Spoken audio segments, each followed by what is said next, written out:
What's up, guys? Isaac with Cultivate Supply, bringing you another video. This is one that's sort of hotly contested and debated online. This is LED better?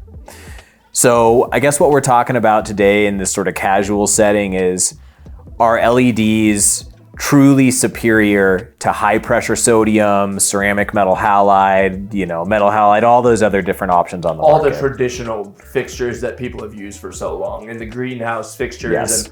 And what he's saying traditional is like a light fixture that has a bulb that you're going to be replacing.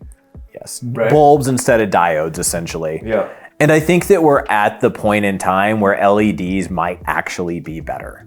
In the past, when LEDs first came out, they were kind of these crazy, blurple, weird lights, and they were like less energy efficient, and they were super hot. The and they technology were giant. wasn't quite there yet, right? It just wasn't there. The HPS still outperformed greatly what any LED could do. And also at the time, I think people didn't really know how to use the LED lighting. When you're using LEDs, it's more dependent on the environment, and your VPD is super crucial. Whereas with HPS, metal halide, CMH, you have a little bit of a more wiggle room for your environment.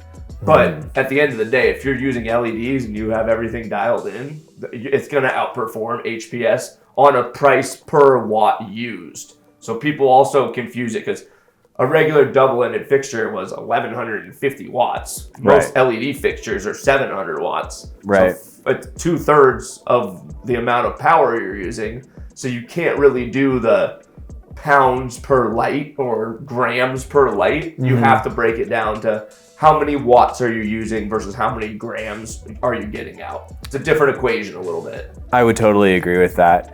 I think that the biggest point that maybe people aren't making when they're arguing for HPS is just that they need to change their growing style more to be more successful with LEDs. If you've been growing with HPS for a long time, it's really easy to have a lot of good success without changing much. Yeah.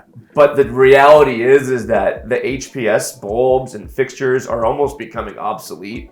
They're hard for us to get. They're hard for us to source. I mean, the biggest bulb company in the country forever, Hortilux, they went out of business a couple of years ago because people just weren't buying bulbs, because with an LED, you don't need to replace the fixture for, minimum 5 years. And during that time, the degradation is nothing like the degradation that was happening. If you ran an HPS bulb for 5 years, it'd be almost no light at the end of it. Right. So, at the end of the day, they both certainly do have their pros, and I can see where people are coming from arguing that HPS is better. It grows amazing product. It grows great, big, strong plants that maybe look a lot healthier than LED. But with LED, if you change some things like, raising those temperatures, increasing CO2, increasing feedings, getting your VPD really dialed in, I think you can have a lot more success, to be honest with you. Yeah, and honestly, the main thing is, if you plan on being in this industry into the future and keep on growing with the industry, LEDs is the future. And like I said, the other bulbs and fixtures are becoming obsolete. So at some point, you're gonna have to make the change and switch over and jump into LEDs. Might as well be now. Yeah. If you yourself are being forced to make that change and you want to know, hey, what's the best LED on the market? Or maybe you're real crazy and you still want to buy bulbs, hit us up at Cultivate Supply, cultivatesupply.com.